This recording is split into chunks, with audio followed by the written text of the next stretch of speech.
Shalom saudaraku yang dikasihi Tuhan Yesus Kristus. Selamat pagi, salam sejahtera untuk kita semuanya. Selamat datang kembali di Renungan Rohani pagi hari ini. Semoga saudara yang terkasih dalam keadaan sehat selalu. Kiranya damai dan sukacita Roh Kudus melimpah di dalam hati dan pikiran saudara saat ini. Sebelum kita mulai renungan pagi ini, marilah kita bersama-sama berdoa. Tuhan Yesus, terima kasih sudah membangunkanku pagi hari ini. Terima kasih atas penyertaan dan perlindungan Tuhan. Semua karena karunia Tuhan aku dapat bangun dengan pagi hari ini. Aku menyerahkan seluruh aktivitasku hari ini ke dalam kuasa tangan Tuhan. Jauhkanku dari yang jahat, ya Tuhan. Tuhan Yesus, tolong lindungi dan berkati aktivitasku hari ini. Tolong berkati juga keluarga dan teman-temanku, Bapa Surgawi, oleh karya Roh Kudus. Tolonglah aku untuk menjauhi segala sesuatu yang melukai hati-Mu. Ampunilah segala dosa kami, ya Tuhan. Dalam nama Tuhan Yesus, aku sudah berdoa. Amin. Sahabat saudara rohani, pembacaan ayat emas Alkitab renungan kita hari ini terambil dari Ibrani 6 ayat 16 sampai dengan ayat 20. Sebab manusia bersumpah demi orang yang lebih tinggi, dan sumpah itu menjadi suatu pengokohan baginya, yang mengakhiri segala bantahan. Karena itu, untuk lebih meyakinkan mereka yang berhak menerima janji itu akan kepastian putusannya, Allah telah mengikat dirinya dengan sumpah, supaya oleh dua kenyataan yang tidak berubah-ubah, tentang mana Allah tidak mungkin berdusta, kita yang mencari perlindungan, beroleh dorongan yang kuat untuk menjangkau pengharapan yang terletak di depan kita. Pengharapan itu adalah sauh yang kuat dan aman bagi jiwa kita, yang telah dilabuhkan sampai ke belakang tabir, di mana Yesus telah masuk sebagai perintis bagi kita, ketika Ia, menurut peraturan Melkisedek, menjadi imam besar sampai selama-lamanya. Ibrani 6 ayat 16 sampai dengan ayat 20. Inti dari ayat emas renungan kita adalah pengharapan itu adalah sauh yang kuat dan aman bagi jiwa kita. Mari kita mulai renungan pagi kita. Judul renungan kita hari ini adalah Sauh Pengharapan Kita, ditulis oleh Karen Huang. Mari kita mulai kisah inspiratif. Saya mengangkat sebuah gambar yang memperlihatkan orang-orang yang tidur di bawah lembaran karton pada gang remang-remang, lalu saya bertanya kepada murid-murid kelas 6 di sekolah minggu. Apa yang mereka butuhkan? Makanan? Jawab seorang murid. Uang? Kata yang lain. Tempat berlindung? Kata seorang anak laki-laki. Lalu seorang gadis berkata, harapan. Harapan berarti menanti-nantikan terjadinya hal-hal baik, gadis itu menjelaskan. Sungguh menarik bahwa ia berbicara tentang menanti-nantikan hal-hal baik karena dengan tantangan-tantangan yang ada, mudah sekali bagi kita untuk tidak lagi menanti-nantikan hal-hal baik terjadi dalam hidup ini. Kendati demikian, Alkitab berbicara tentang harapan seperti yang dikemukakan murid saya tadi. Jika iman adalah dasar dari segala sesuatu yang kita harapkan, Ibrani 11 ayat 1, kita yang beriman kepada Yesus dapat menanti-nantikan hal-hal baik untuk terjadi. Apa kebaikan utama yang dapat dinantikan oleh orang percaya dengan penuh keyakinan? Itulah, janji akan masuk ke dalam perhentiannya.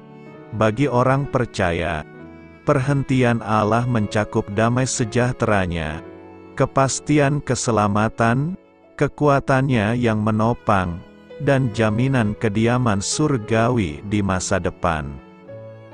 Jaminan Allah dan keselamatan yang diberikan Tuhan Yesus adalah alasan mengapa pengharapan dapat menjadi sauh yang menjaga kita tetap aman pada saat dibutuhkan. Dunia juga sangat membutuhkan pengharapan, kepastian yang benar dan pasti dari Allah, bahwa dalam masa-masa yang baik maupun tidak baik, Dialah penentu segalanya yang tidak akan mengecewakan kita. Saat kita percaya kepadanya, kita tahu bahwa Dia akan menjadikan segalanya baik bagi kita pada waktunya. Marilah kita renungkan di dalam hati kita, bagaimana Alkitab memberikan penguatan serta harapan dan keyakinan bagi Anda. Hal-hal apa saja yang dapat Anda syukuri di hadapan Allah? Hal ini patut kamu ketahui. Identitas penulis kitab Ibrani yang sebenarnya tidak pernah terungkap. Para ahli berpendapat bahwa penulisnya bisa jadi Paulus, atau bahkan Barnabas, Lukas, Clemens, atau Apolos. Hal itu tidak menjadi masalah, karena penulisnya jelas memahami bahwa para pembacanya perlu bertekun menghadapi beragam pencobaan dan penganiayaan. Sepanjang kitab itu, para pembaca didorong untuk bertahan dan berpegang teguh kepada Kristus. Kemudian, mereka diingatkan bahwa sebagai umat percaya, mereka bukanlah orang-orang yang mengundurkan diri dan binasa, tetapi orang-orang yang percaya dan beroleh hidup.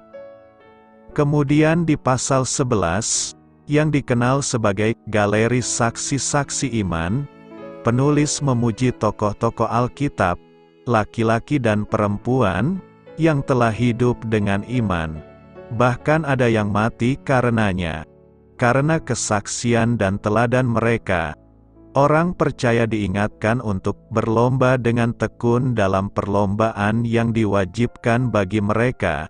Ia pun meneguhkan mereka dengan janji Allah, "Aku sekali-kali tidak akan membiarkan engkau dan aku sekali-kali tidak akan meninggalkan engkau." Pengharapan milik yang pasti, Ibrani 6 ayat 11 berkata demikian, "Tetapi kami ingin supaya kamu masing-masing menunjukkan kesungguhan yang sama untuk menjadikan pengharapanmu suatu milik yang pasti, sampai pada akhirnya." Pengharapan orang Kristen itu pasti, bukan ragu-ragu atau mudah-mudahan. Penulis Ibrani ingin agar jemaat punya harapan yang pasti karena mereka tidak lagi berpegang pada janji Tuhan. Ia ingin jemaatnya menjadi penurut iman dan pegang janji ini. Abraham dipanggil Tuhan dari Haran ke tempat yang dijanjikan. Waktu dipanggil, ia bukan orang miskin melainkan kaya luar biasa.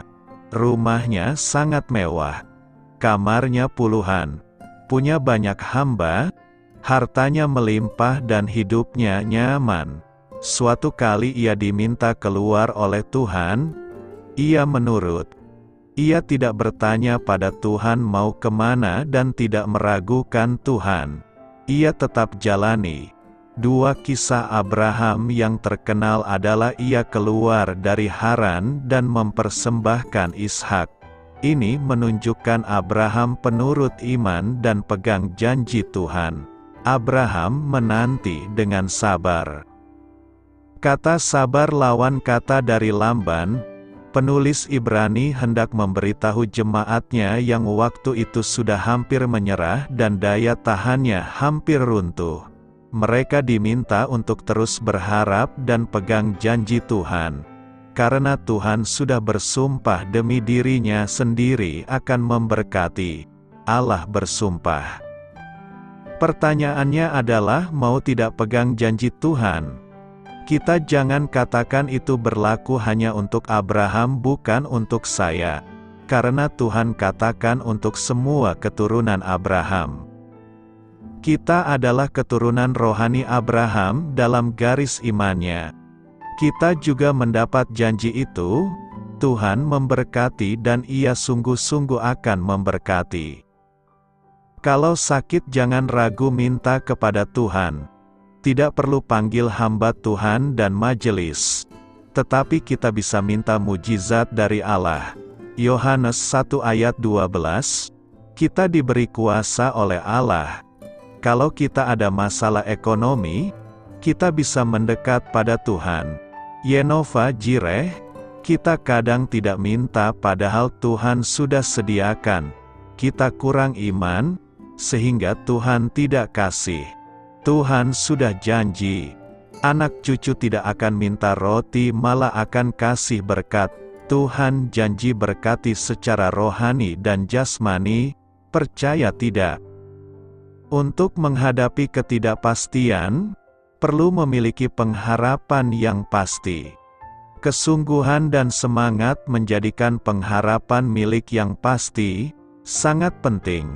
Supaya kita tidak menjadi lamban, namun tetap sabar, tetap memiliki keteguhan iman, tetap menjadi penurut-penurut Allah dan mendapat bagian dalam apa yang dijanjikan oleh Allah. Dalam firman ini kita ditunjukkan contoh kesungguhan Abraham yang menjadikan pengharapannya suatu milik yang pasti, sehingga Abraham diberkati oleh Tuhan dan memperoleh apa yang telah dijanjikan Tuhan. Mengapa menjadikan pengharapan suatu milik yang pasti begitu penting untuk menghadapi ketidakpastian?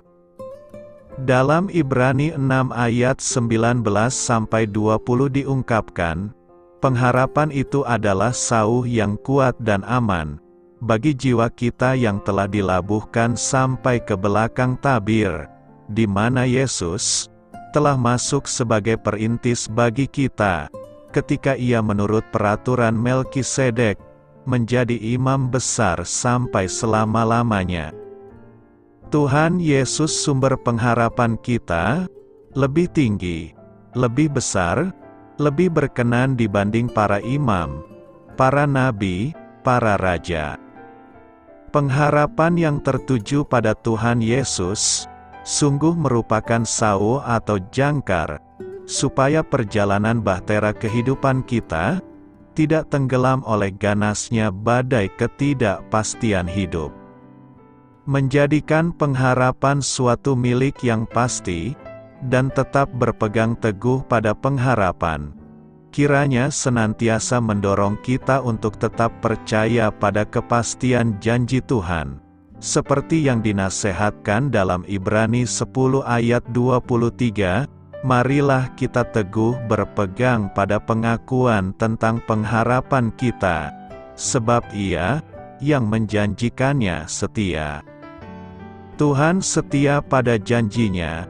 Itulah kepastian iman dan pengharapan kita untuk menghadapi berbagai ketidakpastian hidup. Karena itu, mari jadikanlah pengharapanmu milik yang pasti. Pengharapan tidak mengecewakan, Roma 5 ayat 5 berkata, dan pengharapan tidak mengecewakan, karena kasih Allah telah dicurahkan di dalam hati kita oleh Roh Kudus yang telah dikaruniakan kepada kita. Pengharapan berasal dari kata dasar, harap yang artinya, memohon, meminta, keinginan supaya sesuatu terjadi dan sesuatu itu biasanya hal yang sesuai dengan kebutuhan dan keinginan. Sedangkan pengharapan dalam Alkitab adalah sauh yang kuat dan aman bagi jiwa kita yang telah dilabuhkan sampai ke belakang tabir, di mana Yesus telah masuk sebagai perintis bagi kita, ketika Ia menurut pengertian Melkisedek, menjadi imam besar sampai selama-lamanya. Pengharapan tentunya sangat dibutuhkan ketika seseorang tergeletak tak berdaya karena rumah tangga hancur berantakan, bisnis dan pekerjaan jatuh ke titik nol, kesehatan ambruk, masa depan sepertinya kelihatan suram, sehingga kita tidak sanggup berdiri lagi. Menghadapi situasi seperti ini, kita harus bisa menerima kekecewaan yang terbatas. Tetapi jangan pernah kehilangan harapan yang tidak terbatas. Artinya bahwa kekecewaan itu seberapa hebatnya, terbatas. Tetapi harapan itu tidak terbatas. Oleh sebab itu biarkan harapan itu berbisik dalam pikiran dan hati kita. Jangan bungkam bisikan itu karena masalah yang Anda hadapi terlalu berat dan banyak. Dengarkan suara itu dan biarkan suara itu menghidupkan harapan kita yang hampir padam. Harapan adalah kata yang luar biasa. Itu harus kita camkan dalam pikiran kita selamanya. Harapan adalah kata yang memberikan pencerahan, bersinar dan gemerlap, membuat kita bisa melihat ke depan, menjadikan kita berani dan memiliki kepercayaan diri lagi dalam Tuhan. Harapan membuat kita memiliki hari esok, untuk bisa bertahan hidup, kita harus memiliki harapan. Harapan membuat kita mampu keluar dari situasi dan kondisi yang mengurung hidup kita. Pengharapan di dalam Tuhan tidak pernah mengecewakan karena kasih karunia Allah telah dicurahkan bagi kita oleh Kristus Yesus. Untuk itu dalam segala problema hidup, tetaplah menaruh pengharapanmu kepada Tuhan Yesus, karena Ia sanggup. Pengharapan memberikan daya tahan. Saat menapaki jalan panjang nan gelap pun diyakini bahwa di depan sana sebuah cahaya terang akan muncul. Oleh karena itu keterbatasan bukan sebuah alasan untuk menyerah. Alih-alih menjadi pemicu untuk berbuat yang terbaik bagi diri sendiri dan orang-orang di sekitar kita. Bagaimana pengharapan yang tidak mengecewakan itu dapat kita miliki? Pertama, kita harus meyakini bahwa pengharapan itu adalah sebagai proses. Pada ayat 3-4, disebutkan bahwa pengharapan adalah hasil akhir dari sebuah proses. Urutannya adalah kesengsaraan lalu ketekunan lalu tahan uji lalu pengharapan. Pengharapan bukanlah sesuatu yang diletakkan di depan, bukan terjadi seketika namun melalui sebuah proses, untuk dapat memiliki pengharapan yang tidak mengecewakan. Seseorang sebelumnya telah melalui kesengsaraan, kemampuan bertahan dari berbagai pergumulan hidup menimbulkan ketekunan. Ketekunan tersebut masih akan diuji sehingga berbuah pengharapan. Kenapa kenyataannya banyak orang yang nyatanya kecewa akan pengharapannya? Karena dia meletakkan pengharapannya di depan proses yang lain. Ketika seseorang meletakkan pengharapan terlebih dahulu, pengharapan tersebut dapat mengecewakan. Ketika kesengsaraan datang dan belum tahan uji, pengharapan membuahkan kekecewaan. Pengharapan sejati yang tidak mengecewakan adalah pengharapan yang tahan uji bahkan terhadap kesengsaraan. Sehingga apapun yang terjadi, pengharapan kita tidak pernah mengecewakan. Kedua, kita harus meletakkan pengharapan kita kepada Tuhan. Mazmur 147 ayat 11, Tuhan senang kepada orang-orang yang takut akan Dia, kepada orang-orang yang berharap akan kasih setianya. Ketika kita berharap pada manusia, kekayaan, kekuatan, jabatan, dan sebagainya, pengharapan kita dapat mengecewakan. Bahkan terkadang orang yang begitu kita percayai sekalipun dapat mengecewakan kita. Satu-satunya pengharapan yang tidak pernah mengecewakan adalah pengharapan kepada Tuhan. Sebab apapun yang terjadi, rancangan Tuhan bagi kita adalah rancangan damai sejahtera. Harapan membuat kita memiliki hari esok. Untuk bisa bertahan hidup, kita harus memiliki harapan. Harapan membuat kita mampu keluar dari situasi dan kondisi yang mengurung hidup kita.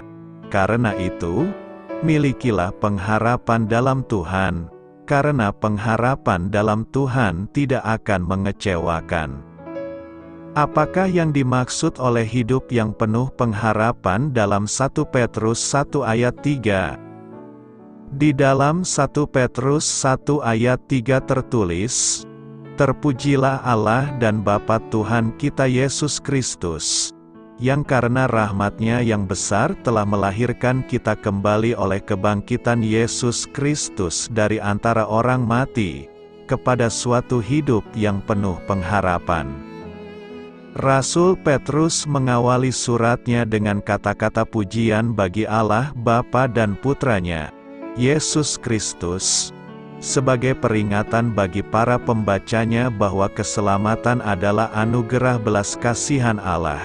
Kemudian Petrus berkata bahwa oleh kebangkitan Yesus Kristus, orang percaya telah diberi hidup yang penuh pengharapan. Apa yang dimaksud oleh Petrus dalam frasanya, hidup yang penuh pengharapan?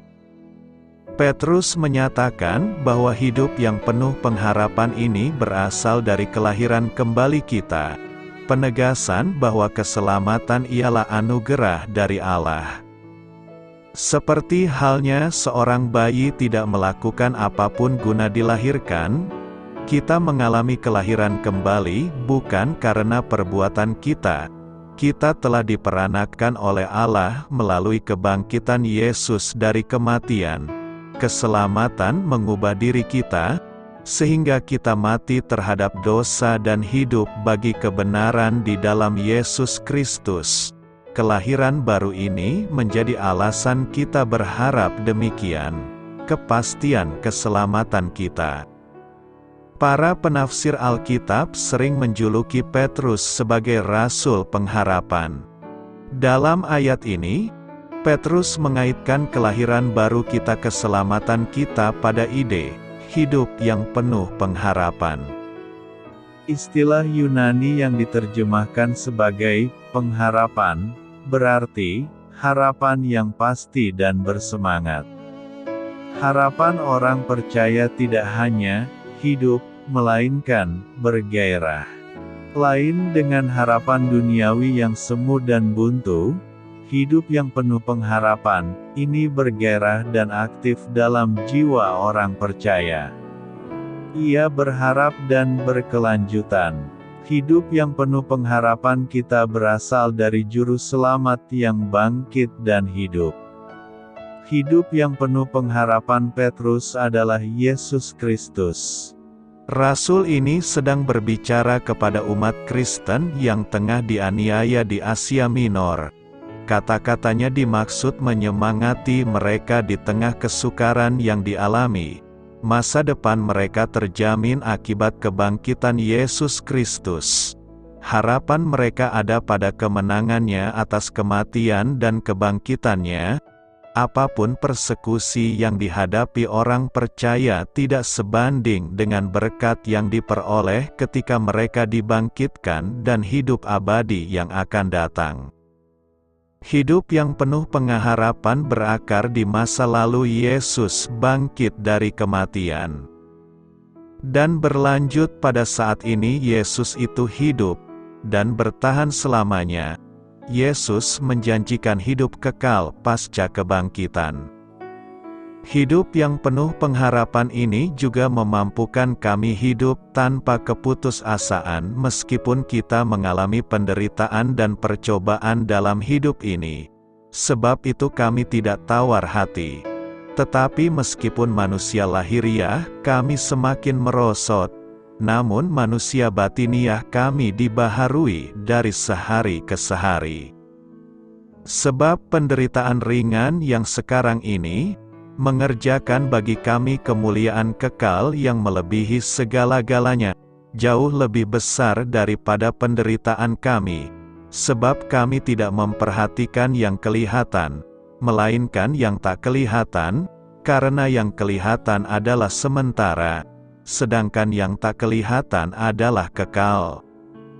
Objek harapan kita digambarkan dalam 1 Petrus 1 ayat 4 sebagai suatu bagian yang tidak dapat binasa, yang tidak dapat cemar dan yang tidak dapat layu, yang tersimpan di sorga bagi kamu. Kita memiliki warisan yang tidak dapat digapai oleh kematian, dinodai oleh kejahatan, atau usang termakan waktu. Warisan ini juga pasti karena Allah menjaga dan melindunginya di surga bagi kita. Warisan kita aman sepenuhnya. Tidak ada apapun yang dapat menggagalkan warisan abadi kita. Manusia tidak dapat bertahan tanpa harapan. Harapan memampukan kita melewati pengalaman yang menyakitkan dan ketidaktentuan masa depan.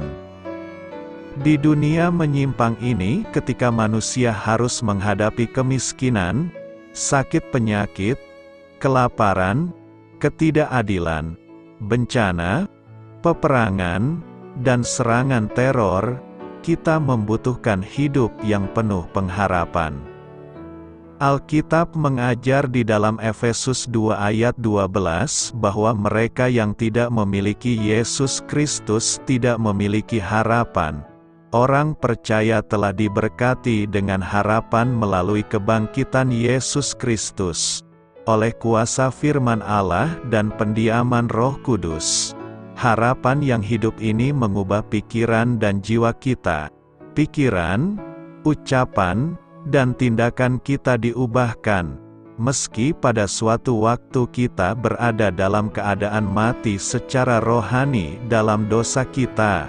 Kita sekarang hidup dengan harapan kebangkitan pribadi kita. Harapan hidup orang percaya itu teguh dan aman. Pengharapan itu adalah sauh yang kuat dan aman bagi jiwa kita, yang telah dilabuhkan sampai ke belakang tabir, di mana Yesus telah masuk sebagai perintis bagi kita, ketika Ia, menurut peraturan Melkisedek, menjadi imam besar sampai selama-lamanya. Yesus Kristus adalah juru selamat kita, keselamatan kita, dan harapan hidup kita. Doa saya menyertai saudara sekalian. Marilah kita menyampaikan doa syafaat. Ya Allah, aku tahu pengharapanku di dalam Engkau teguh dan aman, bukan karena imanku kuat, melainkan karena Engkau setia melakukan apa yang telah Engkau janjikan. Amin. Sampaikan harapan dan permintaan saudara kepada Tuhan.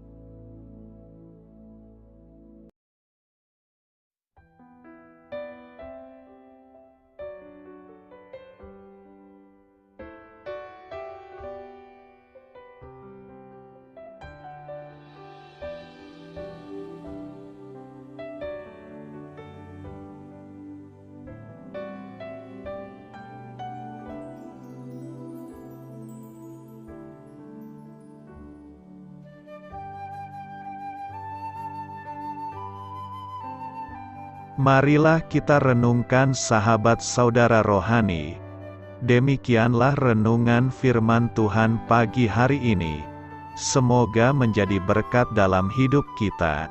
Dan sebelum kita memulai segala aktivitas kita pagi hari ini, marilah kita berdoa. Selamat pagi Bapa, malam hari telah berganti pagi. Kehidupan baru telah Engkau berikan kembali bagi kami. Bapa Surgawi, tolonglah aku menyadari kebutuhan orang lain, supaya aku dapat membagikan apa yang telah Engkau berikan kepadaku. Pada saat aku membutuhkan, berilah aku keyakinan bahwa Engkau akan mencukupkanku, melalui orang-orang yang mengasihi-Mu, bukan karena kami pantas atau layak, namun karena kasih karunia-Mu kami boleh ada, sebagaimana kami ada di pagi hari ini. Terima kasih Tuhan. atas kesempatan baru yang telah Tuhan berikan kepada kami. Untuk bisa memperbaiki diri agar kami bisa lebih layak di hadapan-Mu. Hari ini kami serahkan semua perkara dan kesulitan yang akan kami lalui ke dalam tangan-Mu. Biarkanlah kami bisa memuliakan-Mu dalam segala aktivitas yang akan kami lakukan. Amin. Biarlah firman Tuhan menjadi pengingat untuk kita semua, bahwa tuntunan dari Roh Kudus akan selalu memberi jalan keluar bagi setiap permasalahan hidup kita, dan memberi kedamaian di hati kita. Sampai jumpa di renungan pagi saudara rohani berikutnya. Kiranya Tuhan selalu memberkati saudara semua hari ini. Amin. Shalom.